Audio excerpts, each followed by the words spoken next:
पुढे आंबेडकरांनी स्वतःच्या अध्यक्षतेखाली समाज समता संघ नावाची संस्था स्थापन केली. या पदाधिकाऱ्यांमध्ये अस्पृश्यांसोबत स्पृश्यही होते. या संस्थेतर्फे रोटी व बेटी व्यवहार सुरू करण्याचे ठरले.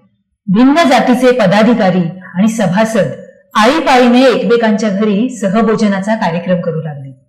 पहिला सहभोजनाचा कार्यक्रम आंबेडकरांच्या घरी 15 ऑगस्ट 1928 रोजी झाला. मात्र समाज समता संघाकडून एकही आंतरजातीय विवाह होऊ शकला नाही. पुढे त्यांनी समता समाज नावाचं मासिक सुरू केलं.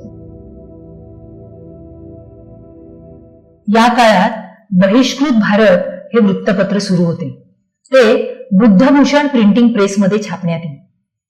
10 वर्ष समाज सुधारणेचे काम केल्यानंतर सुद्धा संपूर्ण हिंदूंचा दृष्टिकोन बदलणं अशक्य आहे याची आंबेडकरांना खात्री झाली आणि म्हणूनच त्यांनी हिंदू धर्माचा त्याग करण्याचा निर्णय घेतला.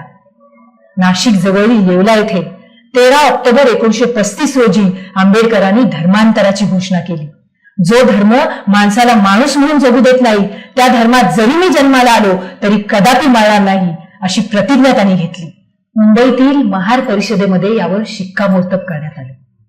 हिंदू धर्माचा त्याग केल्यानंतर समानतेचे हक्क मिळतील असाच धर्म स्वीकारण्याचे ठरले. महात्मा गांधी यांनी अस्पृश्यांसाठी हरिजन ही संज्ञा वापरली. याचा अर्थ ईश्वराची लेकरे असा होतो. पण मग जर अस्पृश्य हरिजन असतील तर उरलेले लोक दैत्य आहेत का असा सवाल आंबेडकरांनी केला आणि हरिजन या शब्दाला संपूर्ण विरोध केला. डॉक्टर बाबासाहेब आंबेडकर हे एक सत्याग्रही सुद्धा होते. अनेक सत्याग्रह आणि आंदोलनं त्यांनी केली.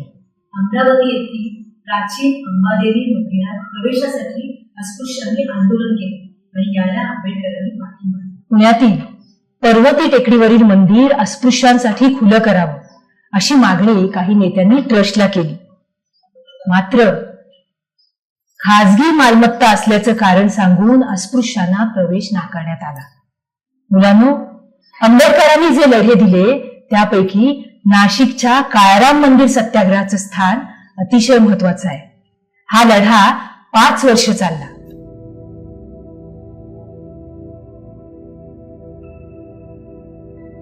नाशिकचे नेते भाऊराव कृष्णाजी गायकवाड उर्फ दादासाहेब गायकवाड आणि आंबेडकर यांनी सत्याग्रहाची सारी व्यवस्था पाहिली होती. मात्र सवर्णांनी मंदिराचे सर्व दरवाजे बंद केले होते. रामनवमीच्या दिवशी सनातनी हिंदू आणि सत्याग्रही दोघांनी रामाचा रथ ओढावा असे ठरले.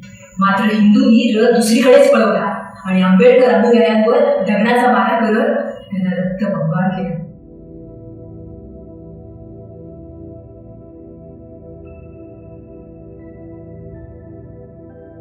सत्याग्रह बंद करून सर्व शक्ती ही राजकीय हक्क आणि शिक्षण मिळवण्यासाठी वापरावी असं आंबेडकरांनी आंदोलनकर्त्यांना सांगितलं.